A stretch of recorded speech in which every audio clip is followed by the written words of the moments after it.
Do they love it? I don't know. Okay, here we go. English, do you speak it? Yeah, speaking. No, Motherfucker. just mumbles and stutters. Okay, so here's the deck that's going to be on camera.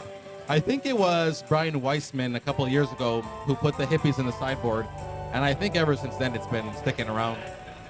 You know what I mean? I can kind of see why. Yeah, I mean, well, I guess against the mirror, right? It's really good. What did he take out, though? He took out Sarah Angels, I believe, eh? Wasn't there Sarah's? No, he's not playing Sarah. No, but in his old version, Weissman? I have no idea. The thing about sideboards is that they generally change. Like, I'm pretty sure when he put the hippies in, it's because he was expecting something specific for a tournament, and then everyone just kind of started doing the same thing. Yeah. But I don't really know what his original sideboard was like. Greed is interesting. Greed? Yeah, I think that's also Weissman. I think it's just like another way to draw. But like, some people play 4 books, right? 4 James I told him in the main, so James is only playing 3, which I think is okay.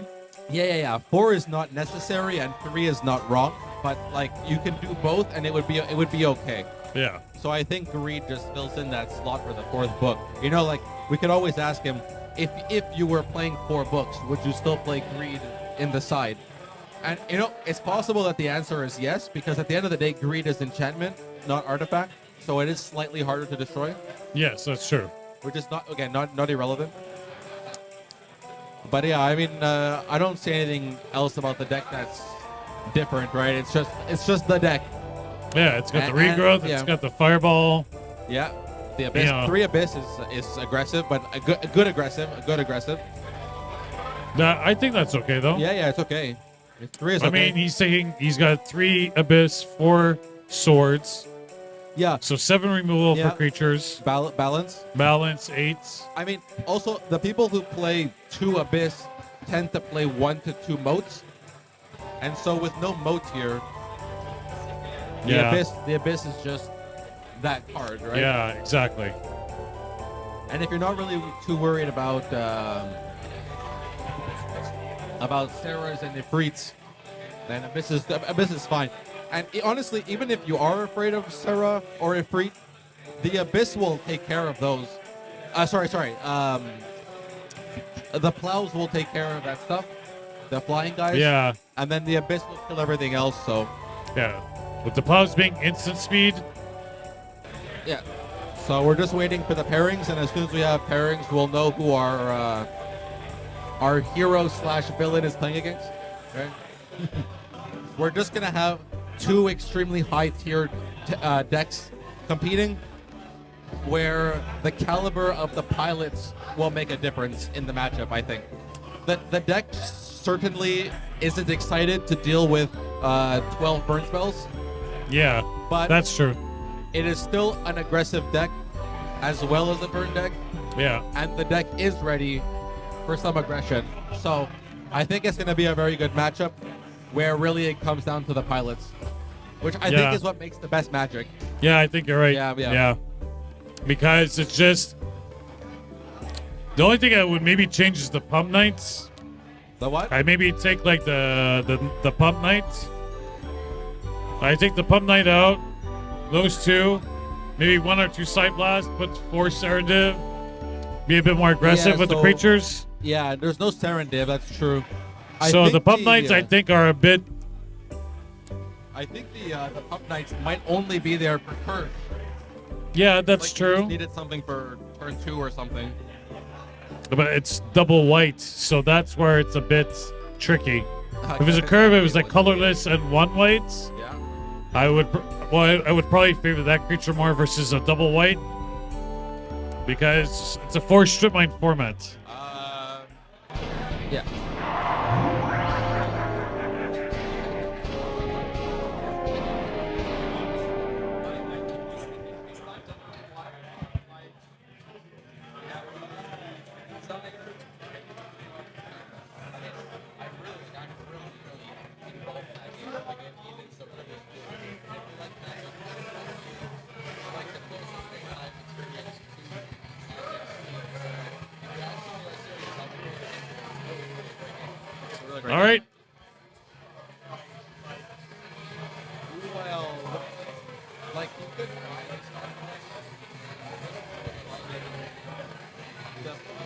So welcome to round 4. We got kickoff of the Tundra Wolves challenge. James playing the Okay, yeah. So here Tundra we are. and Lotus, beginning off.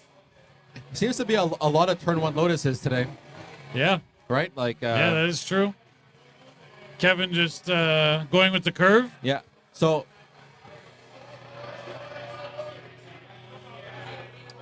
the hand doesn't really deal with a creature right away, but the deck does. So we'll see. Oh wait, is that a plow? Okay, I didn't see the plow. Okay. But yeah, I don't think I'm plowing the lion right away. No, Like not right away. Yeah, like next turn the factory blocks it. Yeah. I've got plows, abysses, balance. There's no immediate threat on that Savannah Lion. And if I'm not mistaken, James has been playing the deck pretty much exclusively since day 1. So I'm sure he knows his way around the matchups. Yeah. I'm sure he'll figure it out. If you're attempting to play the deck, you've probably been playing Magic for a while, I would say. It's not something usually new players tend to gravitate towards. It's a pretty complex deck to navigate, so...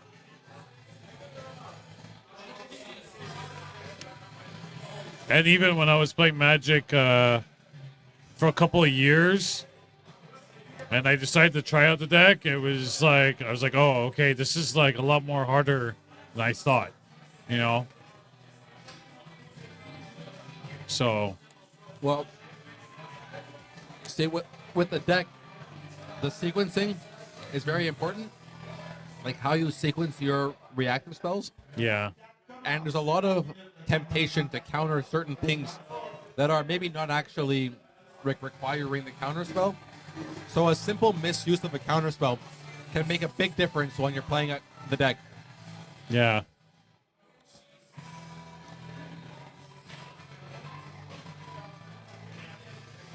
Yeah, James All is right. not drawing really anything that deals with creatures. It's kind of rough for a deck that has a lot of ways to deal with creatures. And Well, I mean, you know, the beatdown is real when you Yeah. got like 2 damage here, 1 damage there, 2 damage here. The strip mine taking care of the factory, so wow, that's a desperate play. But you probably have no choice. I mean, he has to respect the fact that there is creatures on the board. And he has to somehow deal with it right away. The last thing you want to be is like under 8 life against a burn deck. Yeah, Because if but he's got like 8 to 10 burn spells, you only got like 5 counter spells. that's true. You know, you gotta. Wow, the second strip mine is extremely backbreaking. Already playing Lotus for recall for 1 land is already like... I think I'd probably strip his.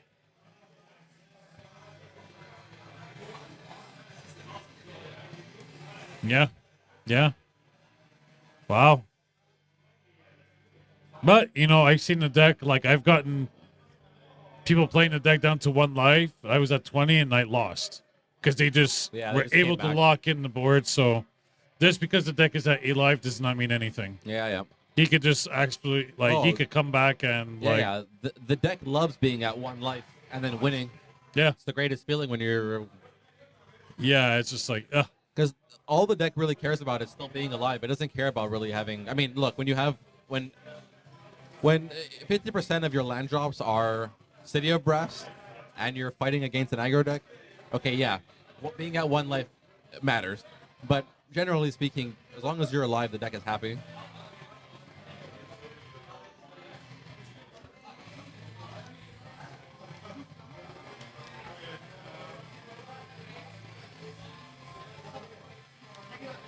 And what hurts even more is that his 2 mana sources deal him damage. Yeah. So now that's like,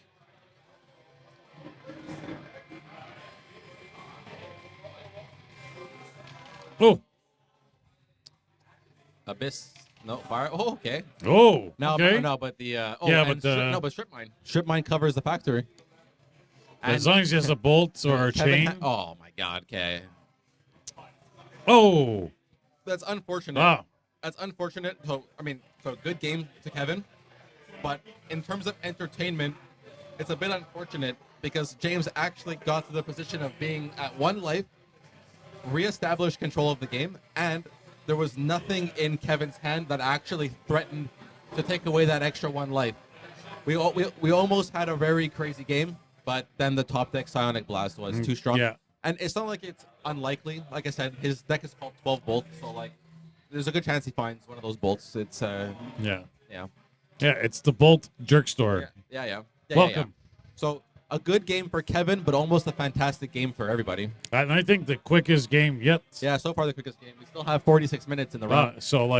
But they started a bit before. Yeah.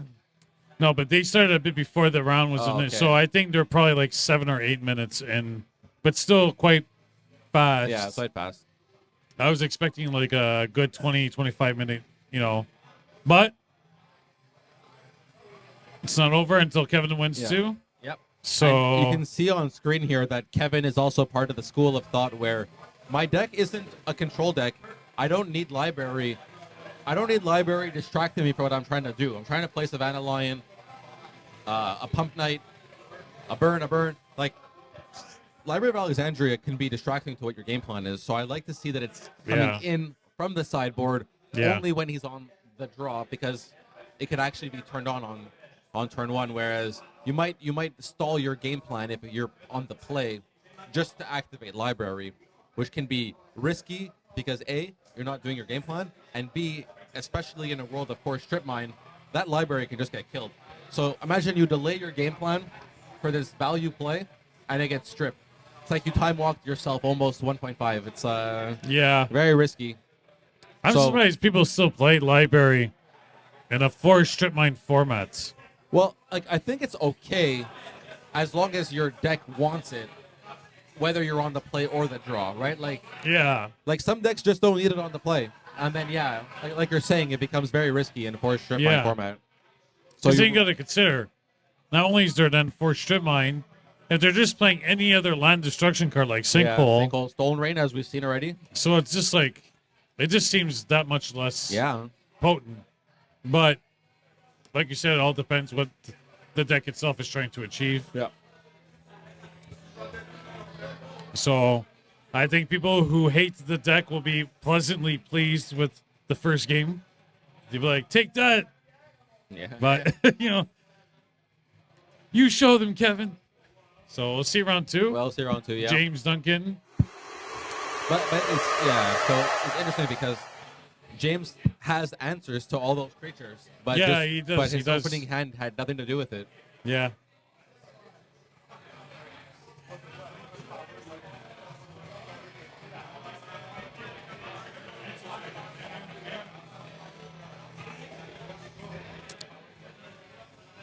Looks like Kevin's got a decent first opening hand.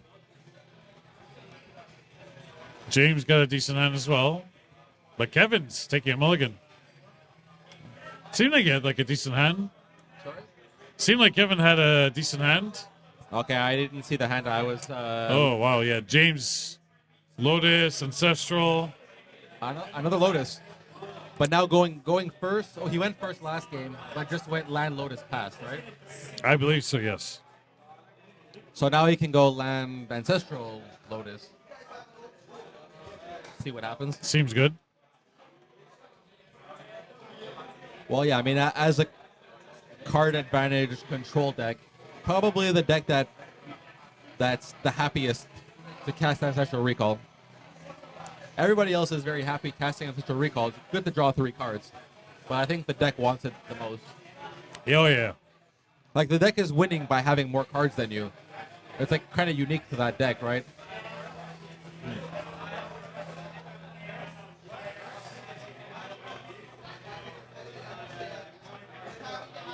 Ooh. So Kevin has the fabled I mulligan, but I have Wheel of Fortune. Yeah.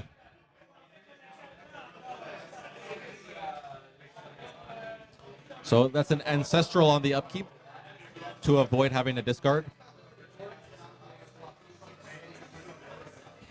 And repetition of game 1, right? Except for the fact that now James has 2 plows and Yeah. three extra I don't cards. think Kevin will be so lucky this match.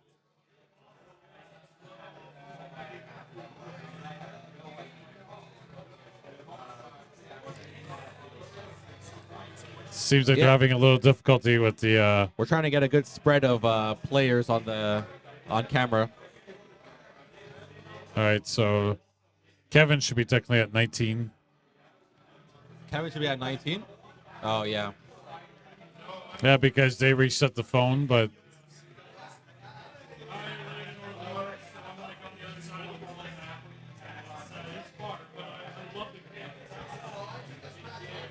So the Abyss early on. I'll just go tell Kevin very fast.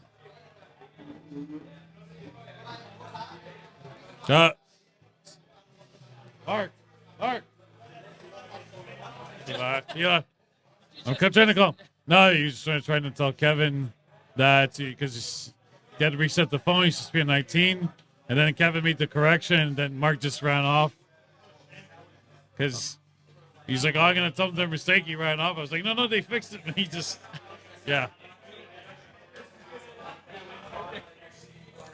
Yeah, I mean, James right now, man, just like compared to the last game, is doing much better. You know, removing the threats, has the Abyss, Ancestral turn 1, Lotus, Disenchant, so. That's a good thing. Yeah. Did they correct it while I was Yeah. walking? I had called your name, but you ran. I ran so fast. Okay. You're like Rocky Balboa, boy. Hey. Just, you know, All right. ran A time walk. Basically an explorer.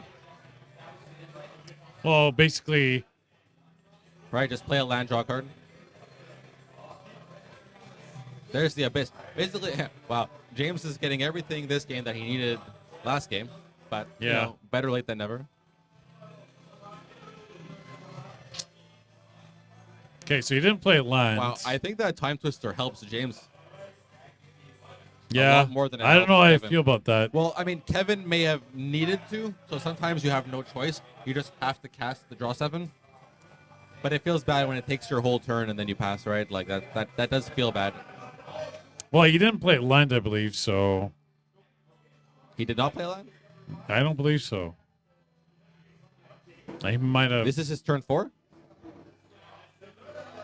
turn 1. Like, by the time I went from here to them to back, they played 2 turns? It's fairly quick.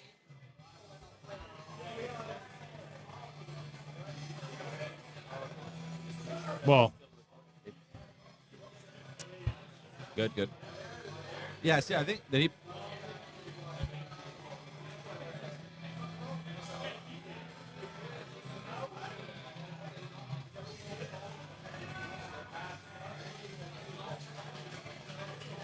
okay.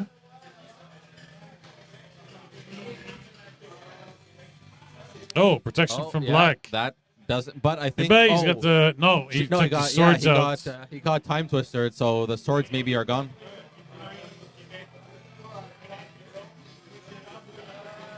It's interesting because there's only 2 of those orders in that deck. And of all the creatures for him to cast, he casted the card that doesn't care about the Abyss. Okay.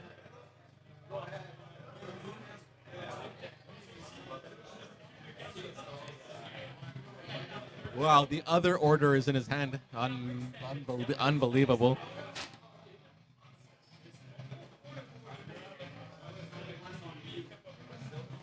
I don't know if that's the right Did that play. flip? Did that flip? No. Okay. No, yeah. it just went blop. Like, blip. 180. It's really a shame when the Chaos Orb doesn't work. It's unfortunate. Like for the player, you know what I mean? Like, yeah, it sucks. When you're not positioned, you feel bad.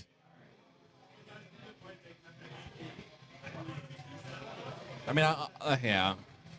I I mean, it's part of the spirit of old school to actually flip the orb, but I don't know. Like, I hate the fact that you can make all the correct actual pro plays and lose because, like, your finger slipped. You know, it's like... yeah. I don't know. I mean, it's part of the game, but at the same time, It hurts a bit. Wow. The only way for skill to get punished. I mean, James has been lucky. He's drawn Ancestral Yeah. twice this game. But if he does, but that's the thing about the deck, right? Is sometimes it just draws a million lands, That's true. and like even now, if he deals with the creatures on the board, he's at such a low life that like the 12 bolts are so scary. Yeah. So in the end, that Time Twister ended up favoring Kevin more because it took away all of James's removal and gave him a Chaos Orb, which ended up missing. So sometimes the draw 7 gods are smiling on you. Yeah. Wow, I think James just discarding?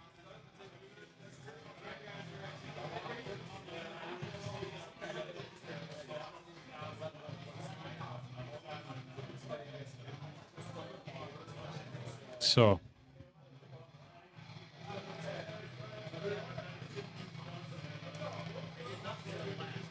Going in with the attack, you think? Seems risky. Yeah. Did we see if James found a plow? Yeah, he did. Eh? Okay. Yeah, okay.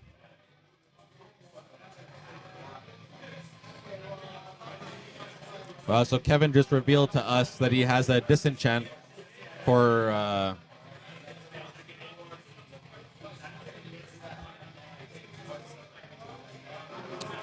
I don't know though. See now, like if you're James, do you just strip? And if you're Kevin, do you save the disenchant for something else? Yeah. You know, it's like multiple avenues here.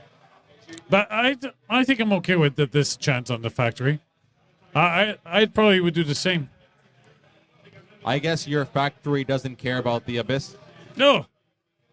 Oh, I guess he's returning the favor. Yeah, but see, like, if you were gonna do that as a fail-safe, as the deck, I think I'm much happier keeping my factory and my lands. Like, you need mana sources as well as. Yeah, it is very mana greedy. Yeah. So it feels bad to go for the easy factory play just to end up having to use disenchant. Also, it hurts a bit, I think.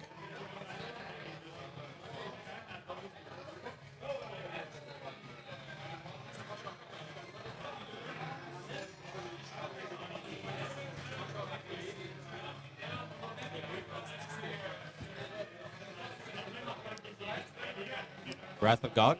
Yeah, I mean it kills the pro black card. Yeah, it works. Remember in Alpha, I think Balance would not kill Black Knight. Is that right? In 40? Yeah, or back in the day. Yeah, the old Alpha rules.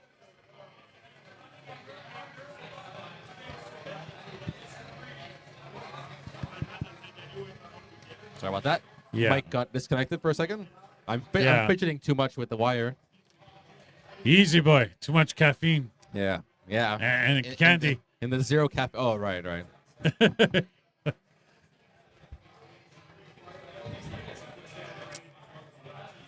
So. So this has been a pretty back and forth, right? Like. Yeah, it's been, but I mean. Well, I mean, he's at it's 2 never life. a good feeling being at 2 life. Yeah. Because God forbid Kevin draws a burn spell and he doesn't have something to protect himself. Yeah, he needs to have a counter spell at all times. You can almost never afford to tap out. Time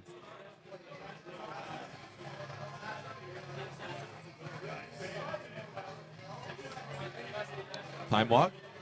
But Time Walk, he needs to play lands now.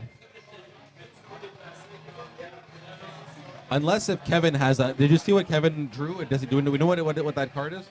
Like, is it a bolt that he's just hoping his opponent taps out so he can gotcha? Quite possibly. Because yeah, you certainly get to a point as the burn player versus a control deck where you can't just force the burn. You gotta like let them get comfortable, maybe tap out and then catch them, or even get 2 cards so you can bait the counterspell and then. Yeah, I think that's what maybe he's trying to do at this point. Oh, there's the bolt. So is he gonna go for it? You know, I think if I'm Kevin, I'm having the okay, like say he drew the bolt and he started thinking about it. Do I bolt? Do I not bolt? What do I do? And then he passed the turn. I think you have to make those considerations before you draw, so you don't give the information to your opponent that like, hey, I just drew something that might do it for me. You know what I mean? Like, imagine if on his upkeep he said, okay, if I draw bolt, do I pass? Do I cast it? What do I do? And then he draws. He already has his decision, and he can pass a turn right away. And James will not assume that it's a lightning bolt, because if it was a lightning bolt, why would you pass so fast, right? So Yeah. now that's like, you don't need to do that kind of stuff. Yeah. It's very intense, but it's still a way to like Mess with your opponent. Yeah. next level. Trickery, mind trickery. Yeah. Demonic gets a bolt. Okay. So he's looking for that second bait.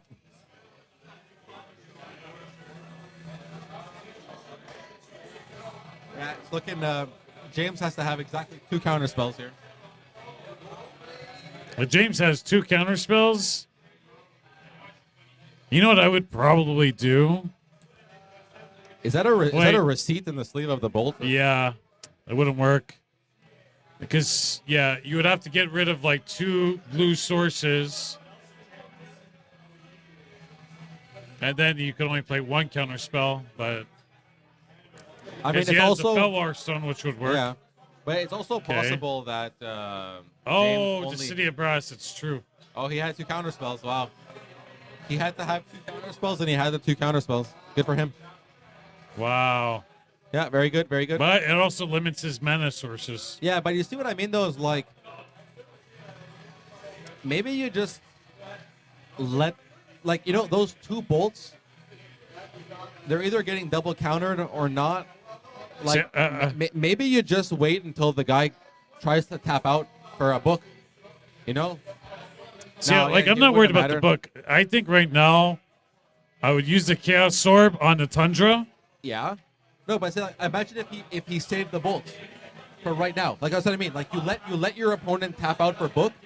Now you Chaos Orb a blue source and double bolt for the win.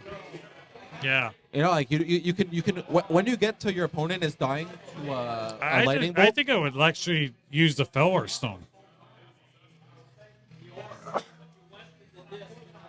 If you got the Felwar Stone, it's a mana source. Yeah, I do think an opportunity was use was the missed. Chaos Orb. Get rid of the Underground Sea. Yeah. You know, like, just get rid of its mana sources. Disenchant the yeah. Felwar. Something like Orb would have won the game if he still had the bolts.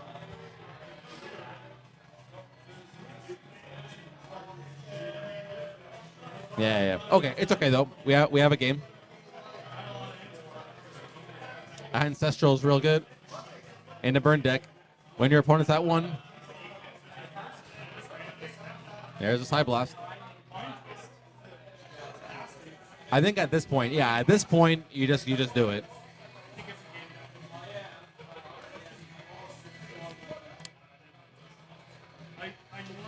Yeah, because even if you activate your factory and plow it, you're still only going to 3 life. Yeah. So yeah, no. Wow. Kevin just drew really well, I think, and that was a pretty close matchup. Yeah. It's unfortunate for James for game 1. He couldn't find his multitude of answers. And game 2, Kevin just drew really, really well. I mean, yeah. Both players played well, I think, and oh well. Yeah. Congrats to Kevin. Yeah. There's for anybody who doesn't like the deck, some justice for you. For anybody who loves the deck, well, can't win them all. Can't win them all. You could be like, use a little Seinfeld reference, Hey, Kevin, the Jerkstore called. They're running out of you. I hope there are Seinfeld appreciators. Hey, hello. Is this mic on? Hey, checking? Yeah, no? All right. I'll see myself out. Yeah, I just all right, I'll the leave. door is actually very close by to us. Actually, it is. Yes. Yeah. I were not. So jokes. I don't know. All right. Can you show us Kevin's deck? Yeah, Kevin. Did he have like 12 or 13? So Kevin probably didn't I mean, board technically in a much. 12 Right? burn spells. He boarded in. What did he board in? He boarded in the library. I thought I saw 5 cards before. So I think he boarded in the library. Disenchant. Probably Disenchant Divine Offering. Yeah. The 2 swords, maybe? If you think your opponent's going to bring creatures in. I think. Probably not. Well, maybe actually, the yeah. Earthquake, Well, just for okay. damage. Here's the thing. I believe they're both from Ottawa, correct? Yeah. So they probably played together before and probably know each other's decks. So if Kevin knows that James is playing Hippie instead of Sarah, there's no reason to bring in the plows because all your bolts kill the hippies. And in fact, James may not even bring in the hippies because bolts are so effective at killing them. So it's possible that the plows had no application. Yeah, that's true. But in the dark, you would assume the deck player to have Sarah Angel. You maybe bring in the plows at that point. Yeah. Yeah. Or maybe you brought in the Sarah Angel. Another Sarah. Yeah, it's possible he brought in his own creatures. Yeah, more threats. Well, for sure he brought in a Disenchant for Davis. I think he brought 5 cards. I think he brought Library, Disenchant, Divine Offering, Sarah, and I don't know, maybe the City in a Bottle because of the. But no. You wouldn't bring the City in a Bottle. I mean, well, yeah, I remember unless he put 1 card back in his deck. I saw 5 cards out, and Library was one of them. I don't remember what the 5th card was, so it's okay. Maybe we're gonna see James's deck to see. So even James, okay, so we saw him bring in the Wrath of God. Yeah.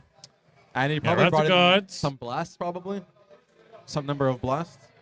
Probably the blast to deal with the burn spells. Yeah, burn Yeah. spells. You can cut. Maybe an Ivory Tower. Yeah, You're a deck. yeah, You're the yeah. deck. You know, you want to have that life. It's not unheard of. What did he cut? You think the 4 disenchants? Probably cut 2 Disenchants. Maybe 4. No. Maybe 1 Abyss to bring in for the Wrath of God.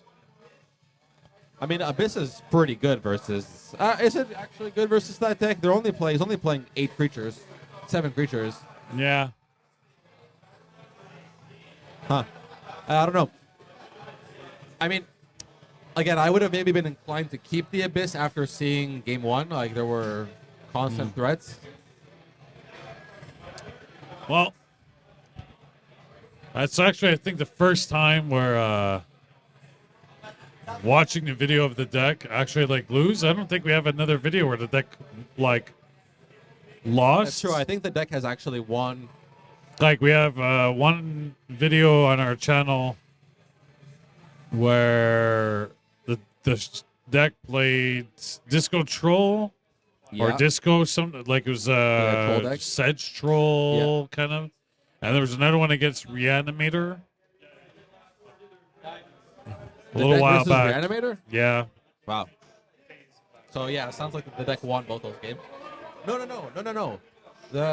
There was one game we watched where it was Rich Bork, and I'm pretty sure he ended up losing. Yes, that's true. Yeah, from the Tundra Wolves. Something crazy happened in that last game. Yeah, but yeah, it was like some kind of weird play or some kind of crazy play, It and happened. It was just bizarre because like I think he had a bunch of cards. I think he drew a crap ton of cards in that game. yes, Rich. yes. I remember. Yeah. Huh. That was fun.